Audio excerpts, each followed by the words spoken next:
entreprise qui s'appelle Alice et Bob, qui est une entreprise française et qui fait partie aujourd'hui des leaders de cette course au quantique qui a lieu à l'échelle mondiale. Vraiment, donc aux côtés d'IBM, d'Amazon, Google, on retrouve Alice et Bob. L'idée aujourd'hui, c'est de vous faire découvrir un petit peu le domaine et vraiment dans cet objectif de le faire connaître au grand public et puis de vous montrer que c'est quand même cool et qu'il y a plein de trucs à faire là-dedans. Alors bonjour, donc moi je me présente, je suis Jeanne Solar et donc j'ai rejoint Alice et Bob il y a environ un peu plus de 2 ans maintenant. Donc je suis ingénieure nanofabrication, donc je travaille dans l'équipe Nanofab et avec mes collègues on est en charge de la réalisation de la puce quantique. Donc moi j'ai fait des études scientifiques, un peu poussées par ma mère au début et en fait j'ai eu le déclic pour la physique en particulier. Au moment de la préparation d'un exercice pour le bac sur l'accélérateur de particules. Donc c'est un univers qui a commencé à me fasciner à ce moment-là. Et donc ça m'a poussé à faire des études universitaires sur la physique. Et donc je me suis spécialisée en Master 2 dans les nanotechnologies. Donc avant de rejoindre Alice et Bob, j'ai travaillé comme ingénieur responsable d'une salle blanche, donc dans le milieu universitaire aussi. Donc une salle blanche, c'est un endroit où il n'y a pas de poussière et on contrôle l'environnement pour pouvoir fabriquer des dispositifs de taille nanométrique. Donc nanométrique, c'est 10-9 mètres, c'est tout petit. Et donc j'ai fait une thèse en même temps, à mi-temps, pendant que je travaillais à l'université. Pour ma part, un parcours pas tout à fait en ligne droite.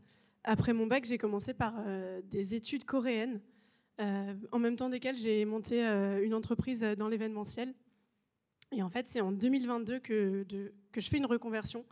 Donc, je découvre 42, je fais ma piscine et ensuite, je fais ma rentrée en novembre 2022. Et voilà, donc j'attaque le tronc commun que je termine en avril 2024, cette année. Et dans la foulée, j'ai décroché ce stage chez Alice et Bob, où je suis actuellement software engineer stagiaire. Stage que je termine bientôt, d'ailleurs. Alors pour commencer, on va faire un peu l'histoire de l'informatique.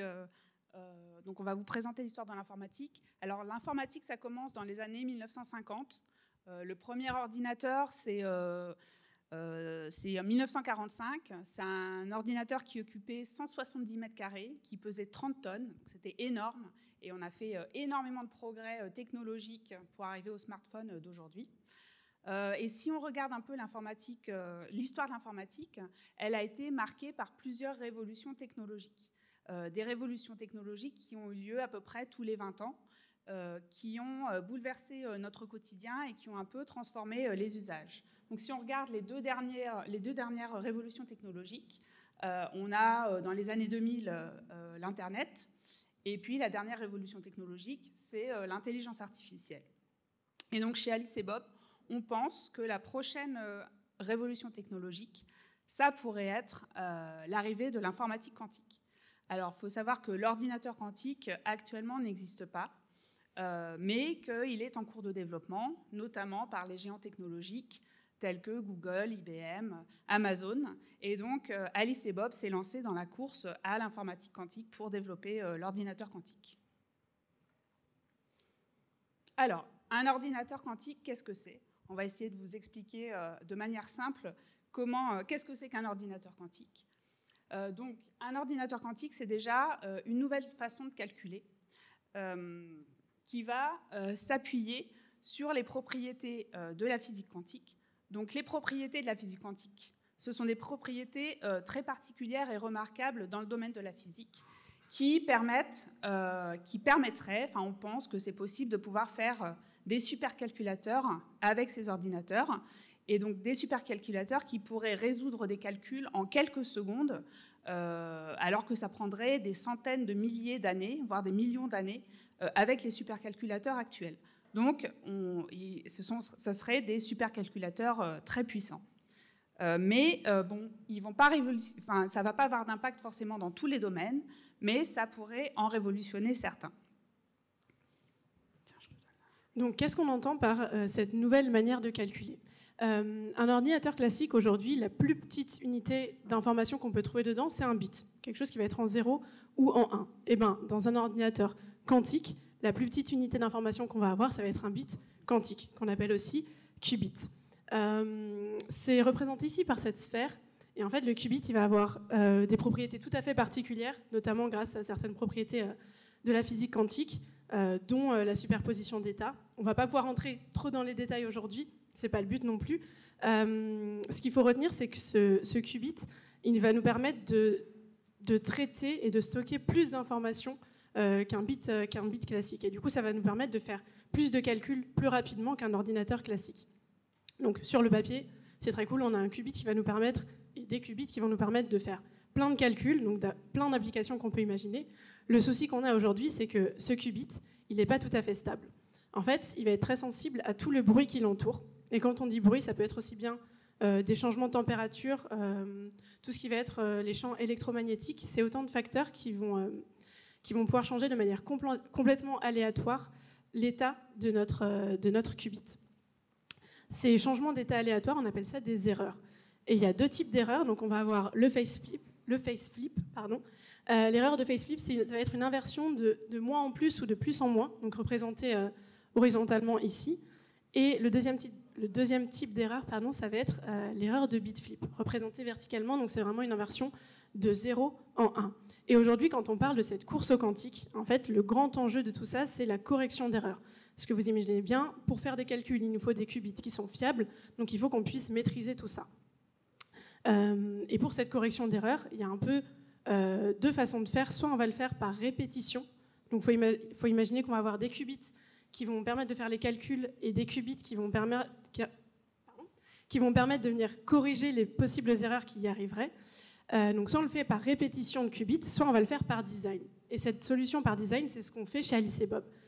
Chez Alice et Bob, on fait ce qu'on appelle un qubit de chat, d'où d'ailleurs notre super logo. Ce qubit de chat, c'est un qubit qui, par design, va se débarrasser de ce bit flip, donc de cette erreur qui a lieu entre le 0 et 1, ce qui fait qu'on va devoir uniquement, nous, se débarrasser, chercher à venir corriger cette erreur de face flip, horizontalement.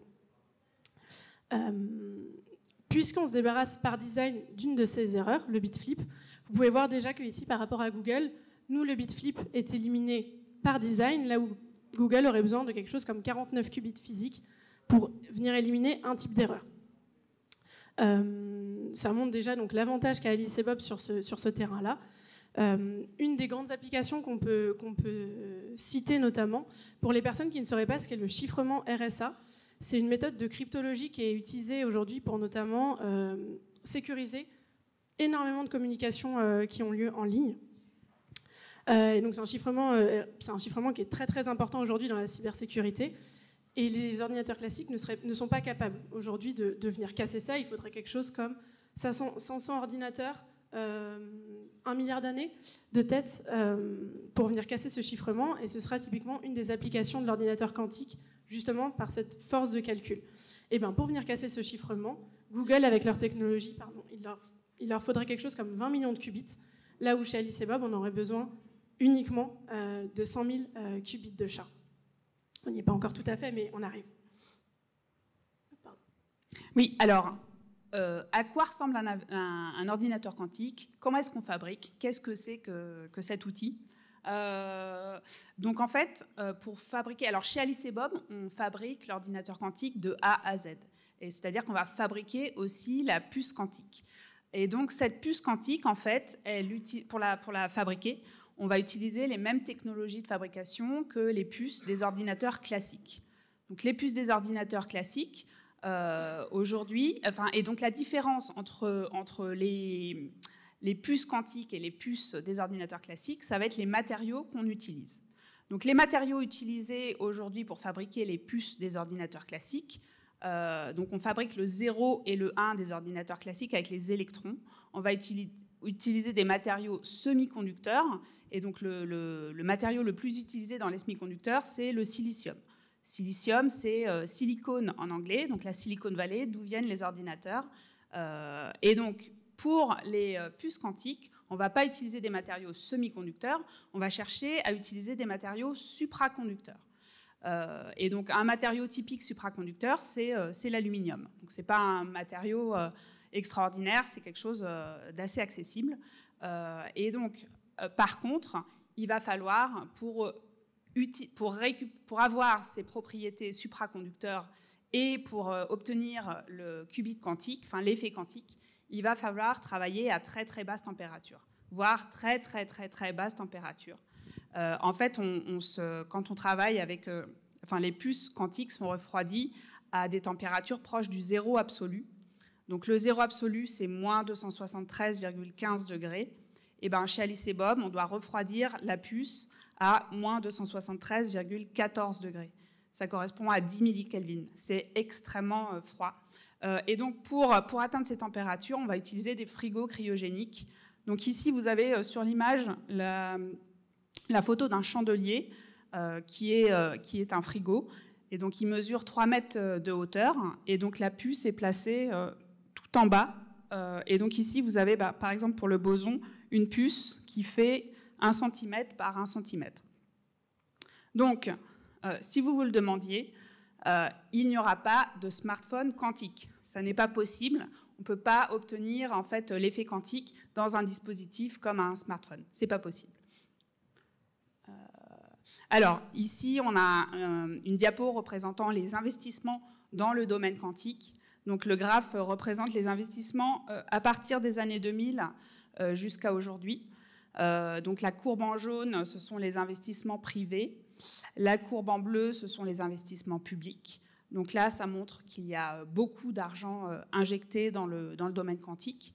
Donc on voit qu'en 2023, il y a une baisse des investissements privés assez conséquente qui provient en fait de l'arrivée sur le marché de l'intelligence artificielle. Donc tout le monde a investi massivement dans l'intelligence artificielle. Mais là, les courbes remontent déjà et on arrive à des niveaux d'investissement aujourd'hui qui sont équivalents à ceux de l'IA en 2012. Donc, ça montre qu'il y a beaucoup d'argent injecté dans ce domaine-là, que les acteurs principaux croient à cette technologie qui est une technologie potentiellement stratégique et avec un impact important. Et donc ici, on présente une étude de marché réalisée par le cabinet McKinsey qui estime, donc là c'est en 2035, la retombée économique dans le domaine quantique, c'est estimé entre 900 et 2000 milliards, milliards de dollars, donc c'est des sommes colossales. Qui montre que l'ordinateur quantique peut avoir un impact très important dans des secteurs tels que la chimie, la finance, les énergies durables, etc. Et donc on va voir un peu avec Tiffany les applications potentielles de l'ordinateur quantique dans ces secteurs. Donc effectivement, pourquoi est-ce que autant d'argent? Il y a, comme on a dit, il n'y aura pas de smartphone quantique. Pas qu'on sache pour l'instant en tout cas, mais il y a quand même tout un tas d'applications qui ont quand même révolutionné certains domaines. Lorsqu'on parle d'atomes et de molécules, aujourd'hui, c'est des choses qui sont très difficiles à modéliser pour un ordinateur classique. Il faut se dire que voilà, c'est beaucoup de possibilités, c'est des forces de calcul, des puissances de calcul qu'on a beaucoup de mal à atteindre aujourd'hui. Ce sera typiquement une des applications de l'ordinateur quantique. Donc tout ce qui va être recherche de nouveaux médicaments, la conception de nouveaux matériaux, c'est des domaines où on attend vraiment l'avènement de cet ordinateur quantique. Tout ce qui va être prévision statistique, donc dans les domaines de la finance, dans les domaines de la météorologie, donc pour prévoir notre joli soleil parisien avec un peu plus de précision. Typiquement, ce seront des domaines où on a besoin de beaucoup de force de calcul. Tout ce qui va être, on ne va pas tous les faire, mais tout ce qui va être aussi les questions d'optimisation, de logistique. Aujourd'hui, c'est des domaines, pareil, à nouveau, qui sont très limités, dans lesquels on est très limité par notre puissance de calcul. Et donc, on attend vraiment de voir un grand changement et un grand impact de l'arrivée de ce futur ordinateur quantique. Comme l'a dit Jeanne un petit peu plus tôt, chez Alice et Bob, on s'occupe vraiment de l'entièreté du cycle de vie de notre puce. Donc, il faut savoir que on s'occupe de tout. On s'occupe au début d'imaginer, avant même d'imaginer une puce, d'imaginer une idée qui se base sur des concepts évidemment théoriques. Donc on a une équipe théorie qui a une idée. On va venir un petit peu la spécifier. On a une équipe expérimentale qui va dire voilà, j'aimerais plutôt faire cette expérience-ci. D'accord, bon, bah, du coup, il faudrait que cette puce ressemble plutôt à ça dans l'idée. Ensuite, on va avoir une team microwave pour micro-ondes qui va venir vraiment la designer. Donc, on va avoir un aspect beaucoup plus concret de ce à quoi va ressembler cette puce, qui va venir faire des simulations, savoir à quoi vont ressembler tous les petits... parce qu'on vous présente la puce qui fait 1 cm sur 1 cm, mais c'est plein de petits composants sur même cette petite puce-là. Donc, on vient simuler tout ça. Une fois qu'on est satisfait de tout ça, on l'envoie à l'équipe de Jeanne, de la nanofabrication, donc qui va s'occuper de construire, de fabriquer cette puce dans ces fameuses salles blanches, donc avec des techniques de nanofab qui sont très avancées. Une fois qu'on a cette puce, on la récupère, donc la team infrastructure qui va s'occuper de faire des tests dessus. L'idée, c'est d'être sûr que la puce performe comme on l'attend, qu'il n'y a pas de gros soucis. Une fois qu'on est satisfait de tout ça, on la met dans ce fameux frigo, on vient la refroidir à moins 273,14 degrés Celsius. Et une fois que cette puce est à froid, on a une équipe expérimentale qui va venir faire leurs expériences dessus. Qui dit expérience dit résultat, dit data, qu'on va pouvoir récupérer, venir analyser, et puis on retourne au début de la boucle. Vous voyez ici que la team software est présente tout au long du cycle de vie. Il faut savoir qu'on développe tout un tas, donc c'est la team dont je fais partie, on développe tout un tas d'outils internes, que ce soit au tout début du cycle de vie, donc des outils de simulation pour l'équipe théorie, pour l'équipe microwave. On va aussi développer des choses qui vont être plus près du hardware, donc un peu plus bas niveau, vraiment des drivers pour les personnes à qui ça parle. Et puis, un de nos plus gros projets au sein de la boîte, c'est le développement d'un framework en Python, donc qui est vraiment une librairie qui est développée pour les équipes expérimentales pour venir faire ces expériences. Donc voilà, tout ça, c'est des outils en interne qu'on développe. Et donc vous voyez qu'il y a beaucoup d'équipes qui sont impliquées dans ce cycle de vie. J'ai évidemment pas en plus parlé de toutes les équipes, ce qu'on appelle GNO, Growth and Organization, donc tout ce qui va être les RH, le marketing, parce qu'une boîte ne peut pas vivre sans tout ça. Et c'est autant de teams, donc autant d'équipes qui contiennent autant de monde et autant de parcours différents. On voulait vous mettre une petite slide ici pour vous dire que c'est un domaine. Je pense que le nom peut être un petit peu impressionnant. Moi, la première, quand j'ai cliqué sur cette offre, je me suis dit, oh là là, dans quoi je me lance? Et l'idée de cette slide, c'est un peu de vous dire que déjà, il n'y a pas de mauvaise manière d'arriver au quantique. On a vraiment tout un tas de profils très différents, tout un tas de parcours qui varient énormément. Il n'y a pas besoin d'avoir un PhD en physique pour venir apporter et avoir son impact au sein de cette entreprise. Et donc voilà, et évidemment, donc, Tech pour toutes, donc des femmes, encore plus de femmes, ce serait incroyable. Mais la porte est vraiment ouverte à tout le monde. Et voilà, n'hésitez pas si vous avez envie de vous lancer dans l'aventure et de rejoindre Alice et Bob dans cette grande course qui a lieu à nouveau à l'échelle mondiale, parmi les plus grands. N'hésitez pas. Et puis... Voilà. Et si vous avez des questions, on va maintenant prendre des questions.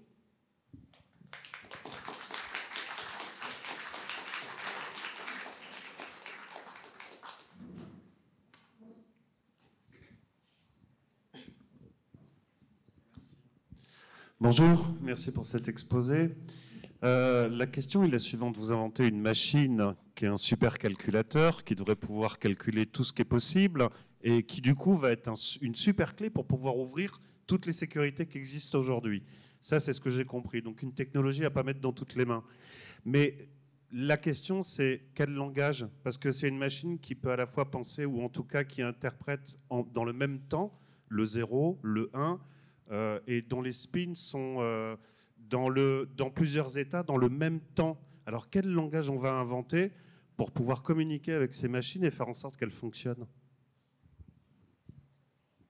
Alors, je pense que l'équipe, je pense que l'équipe software est en charge du développement du logiciel. Il n'existe pas encore ce logiciel donc on arrive à faire communiquer les qubits entre eux, mais il y a tout le développement du software qui fait partie de l'aventure. Donc c'est en cours de développement également. Ça ne va pas être les softwares actuels qu'on utilise pour faire communiquer, pour réussir à faire des portes logiques avec les qubits. Le software qu'on développe aujourd'hui, c'est du software qui va permettre de plutôt mieux connaître nos qubits. L'idée, c'est pour l'instant, c'est vraiment d'agrandir notre savoir pour pouvoir mieux contrôler, mieux corriger toutes ces erreurs. À nouveau, le but aujourd'hui, c'est la correction d'erreurs. Et donc, c'est là-dessus que travaillent la plupart des entreprises qui sont dans ce domaine-là. Mais tout est à inventer encore. Hein, ouais.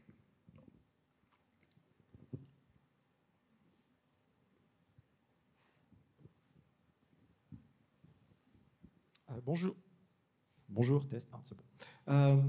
Je voulais juste demander, en ce qui concerne la superposition d'états en quantique, je crois que j'ai compris qu'au final, c'était pour profiter du fait qu'il y ait deux états en même temps, c'est ça? Mais du coup, comment un ordinateur peut profiter du fait qu'il soit dans les deux états en même temps si l'ordinateur lui demande de justifier son état? Parce qu'il me semble qu'en quantique, c'est à ce moment-là où il choisit un des états.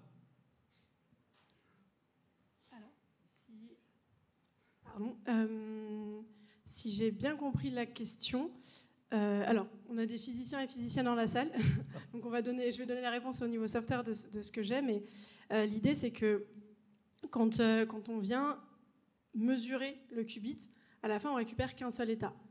Donc à la fin on a une réponse qui est en fait du binaire, qui est du 0 ou du 1. La force de cette superposition d'états, c'est qu'on peut traiter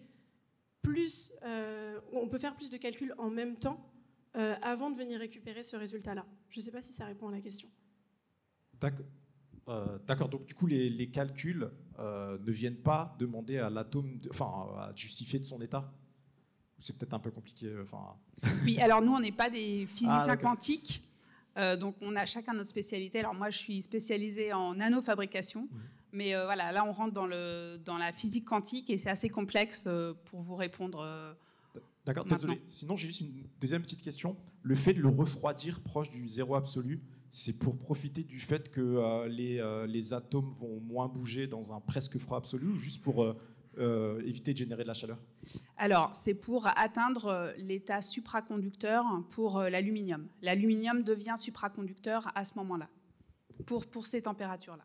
Et donc, on a besoin de cet état supraconducteur pour avoir des condensats de Bose-Einstein et pour avoir cet effet quantique. D'accord, donc le froid, c'est juste pour l'aluminium et non pas pour les atomes. C'est pas pour les atomes, là. En fait, on fait un atome artificiel. On crée un atome artificiel, mais on n'utilise pas les atomes pour générer le qubit. D'accord, merci.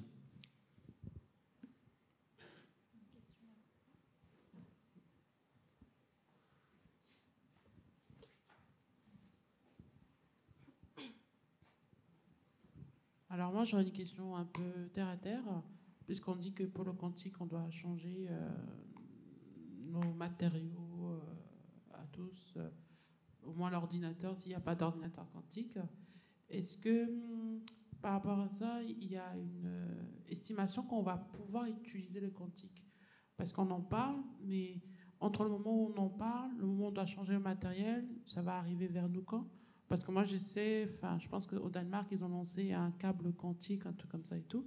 Mais est-ce que concrètement, il y aura la possibilité d'utiliser concrètement? Alors, vas-y. La timeline qu'on donne, c'est celle qu'on donnait au début. Pour l'instant, les grands acteurs du marché estiment cette arrivée de l'ordinateur quantique et donc des premières vraies applications d'ici 2030. Après, du coup, il y a plusieurs boîtes, dont la nôtre, qui sont spécialisées dans cet accompagnement. Parce que l'idée, c'est qu'on ne peut pas juste demain arriver avec un ordinateur quantique. Évidemment, ça va casser plein de trucs, ça va changer plein de domaines. Donc, il y a aussi toute une préparation qui est à effectuer. Mais voilà, cette arrivée, en tout cas, elle est prévue pour environ 2030.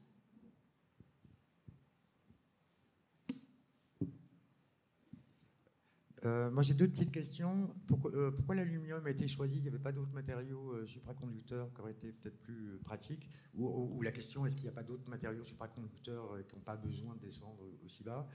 Et l'autre, peut-être plus par rapport à ce que vous avez dit, qu'est-ce que les puces en fait, quantiques ont de très différent par rapport aux puces classiques? C'est-à-dire comment vous abordez d'un point de vue de l'architecture de la puce elle-même, qu'est-ce qu'elle a de particulier? Parce qu'on sent bien que la techno est particulière, mais du coup, au niveau de la puce, ça donne quoi? Alors, déjà la première question, l'aluminium est un matériau supraconducteur. Effectivement, il en existe d'autres. Il y a le niobium, le tantal en français. Et donc, ce sont des matériaux qu'on utilise aussi. Et donc, il y a plusieurs techniques de développement de fabrication, enfin plusieurs techniques de fabrication, et c'est plus ou moins facile en fonction des matériaux. Ça, c'est des choses qu'on teste en fait. Donc, on utilise différents types de matériaux, et je pense que la température, on a de toute façon besoin de descendre si bas en température. Donc, effectivement, il y a de la recherche sur les supraconducteurs qui s'effectuerait à un peu plus haute température, mais pour l'instant, c'est une recherche pas aboutie. Donc pour l'instant, les matériaux qu'on utilise, donc il y a les matériaux, donc il y a l'aluminium et puis les autres aussi. Et donc la deuxième question, c'était l'architecture. Donc on utilise en fait on fabrique des atomes artificiels avec des micro-ondes, et donc les pistes, enfin la taille des atomes, c'est la taille des pistes qui réalisent qui correspondent à des atomes artificiels, c'est de l'ordre du micromètre. Donc on a des pistes de l'ordre de la taille du micromètre. Micromètre, c'est 10-6, et on associe ça à des jonctions de Josephson. Après là, je rentre dans le détail, c'est un peu compliqué. Mais on a des systèmes de taille nanométrique associés à ces pistes micrométriques. Donc c'est 1 cm par 1 cm. Je crois qu'on a 4 qubits sur cette taille-là.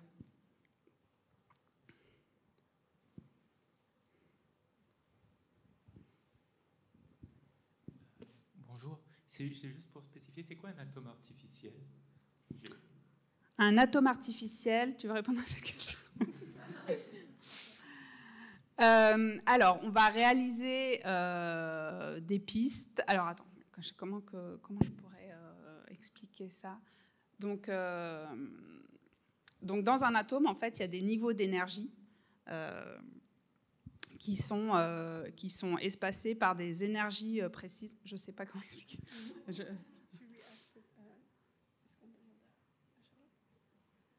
Ouais. Est-ce qu'une réponse en anglais, ça vous convient?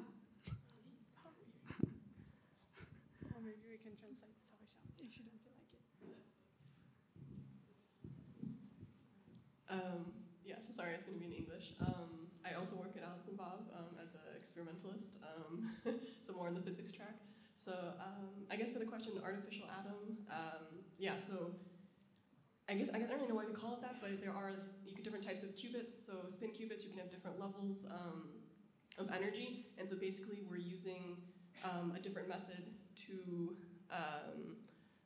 create this kind of two-level system or this multi-level system. So there's spin qubits, so we use there's spins, like so in semiconductors we have superconducting qubits. So all of these different methods are just a way to mimic an atom. So I guess that's kind of a part on a particle level, so that it follows the rules of quantum physics, but doesn't actually isn't the size of an atom. For us, it's a bit bigger, quite a lot bigger, but it still has some of the same properties as an atom, which is what we call it, artificial atom. Donc en fait, c'est quelque chose qui va être plus gros qu'un atome, mais on va venir justement le manipuler pour faire en sorte qu'il se comporte comme un atome, mais pour venir chercher ses propriétés de la physique quantique. Donc c'est plus gros qu'un atome, mais c'en est pas tout à fait un, d'où ce terme d'atome artificiel. Est-ce qu'on a d'autres questions ?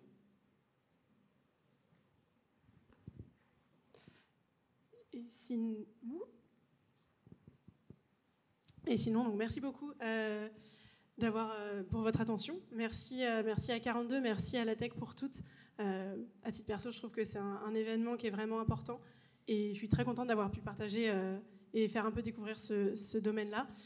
On en profite parce qu'on cherche plein de monde en ce moment et on n'a pas pu l'ajouter, mais on cherche des stagiaires software. Donc si jamais on a des étudiants et étudiantes en fin de parcours, n'hésitez pas. Et voilà, et on espère vous voir nombreux. On a le site internet aussi qui est QR codé, où vous retrouvez les offres, mais également plein de détails si vous voulez vous renseigner un petit peu plus et venir plonger un peu dans ce domaine. N'hésitez pas. Et on va, évidemment, si vous avez d'autres questions, on est là pour discuter. Merci beaucoup.